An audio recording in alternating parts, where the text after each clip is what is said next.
Assalamualaikum warahmatullahi wabarakatuh. Nama saya Roro Ajeng Apriana dan rekan saya bernama Ruliana Amalia. Kami dari kelompok 2 yang berjudul Khulafaur Rasyidin yang pertama.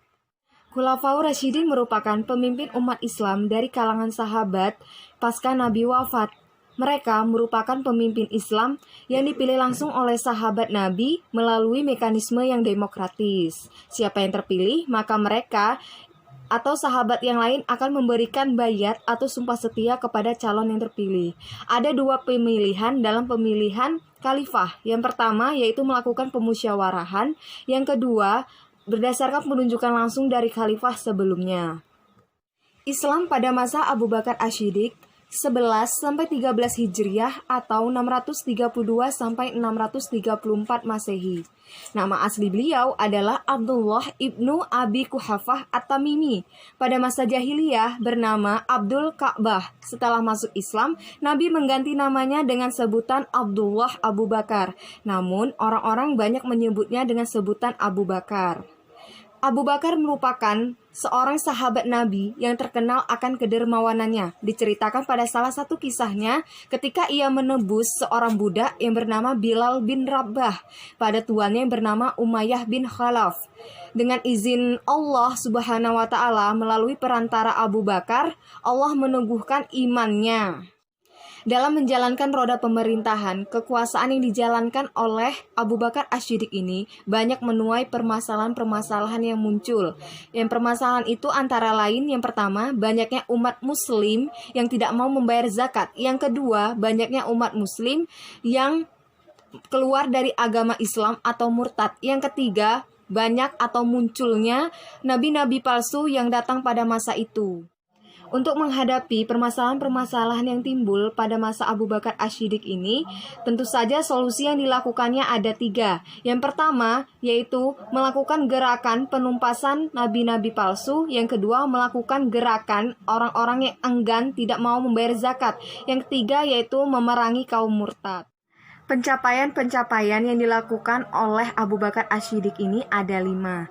Yang pertama yaitu perbaikan sosial masyarakat. Yang kedua, perluasan atau pengembangan wilayah Islam. Yang ketiga, pengumpulan ayat-ayat Al-Quran. Yang keempat, yaitu sebagai kepala negara dan pemimpin umat Islam. Yang kelima, yaitu meningkatkan kesejahteraan masyarakat Muslim. Terima kasih. Assalamualaikum warahmatullahi wabarakatuh. Perkenalkan, nama saya Ruliana Amalia. Di sini saya akan melanjutkan penjelasan dari teman saya sebelumnya, di mana saya akan membahas tentang khalifah kedua, yaitu Umar bin Khattab. Umar bin Khattab, nama lengkapnya ialah Umar bin Khattab bin Nufail. Ia keturunan Abdul Uzz al-Quraisy. Ia berasal dari suku Adi, yaitu suku yang terpandang mulia. Umar sendiri lahir di kota Mekah 4 tahun sebelum kelahiran Nabi Muhammad SAW. Ia seseorang yang berbudi luhur, fasil, adil, dan berani. Beberapa keunggulannya yang membuat ia semakin dihormati di kalangan masyarakat, sehingga kaum Quraisy memberi ia gelar singa padang pasir. Dan karena kecerdasan dan kecepatan berpikirnya, ia dijuluki Abu Faiz. Pada masa pemerintahan Umar bin Khattab, pusat kekuasaan Islam berada di kota Madinah. Umar juga meletakkan prinsip-prinsip demokrasi dalam pemerintahannya. Umar memerintah selama 10 tahun 6 bulan 4 hari, yang dimana lebih lama daripada kekhalifahan Abu Bakar Asy-Syiddiq.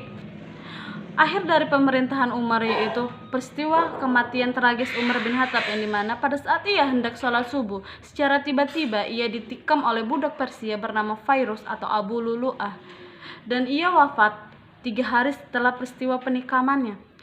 Karena izin dari Siti Aisyah, istri Rasulullah, jenazah Umar bin Khattab dimakamkan sejajar dengan makam Nabi Muhammad dan Abu Bakar As-Siddiq. Nah, itulah biografi tentang Umar bin Khattab. Di sini saya juga akan menjelaskan tentang sistem pemerintahan Umar bin Khattab, yang dimana pada periode kekhalifahan Umar bin Khattab disebutkan adalah abad emas, yaitu Islam dalam segala zaman, dimana Khalifah Umar bin Khattab mengikuti langkah-langkah Rasulullah dalam pengembangan Islam. Ia bukan hanya sekadar pemimpin yang biasa, tetapi pemimpin yang sudah profesional. Banyak metode-metode yang dilakukan dia dalam memperluaskan wilayah, sehingga musuh dapat menerima Islam karena perlakuan adil kaum muslimin. Hal-hal yang dilakukan Umar bin Khattab pada masa kekhalifahannya yaitu yang pertama, Umar turut aktif menyiarkan Islam. Ia melanjutkan usaha Abu Bakar untuk meluaskan Islam hingga ke Palestina, Syria, Iran, hingga ke Persia. Yang selanjutnya, menetapkan tahun Islam. Umar menetapkan tahun Islam sebagai tahun Hijriyah berdasarkan peredaran bulan Qamariyah, bukan berdasarkan peredaran matahari. Selanjutnya, sikap toleransi terhadap pemuka agama lain. Contohnya, saat Umar ingin mendirikan Masjid Yerusalem di Palestina, ia meminta izin kepada pemuka agama lain untuk mendirikan masjid di sana. Nah, sekian penjelasan tentang Umar bin Khattab. Dapat disimpulkan bahwa pada masa kekhalifahan Abu Bakar As-Siddiq dan Umar bin Khattab dapat dilihat dari perubahan dan kemajuan Islam yang berada di sana. Nah, sekian penjelasan dari kami. Lebih kurang kami mohon maaf. Wabillahi taufiq wal hidayah. Wassalamualaikum warahmatullahi wabarakatuh.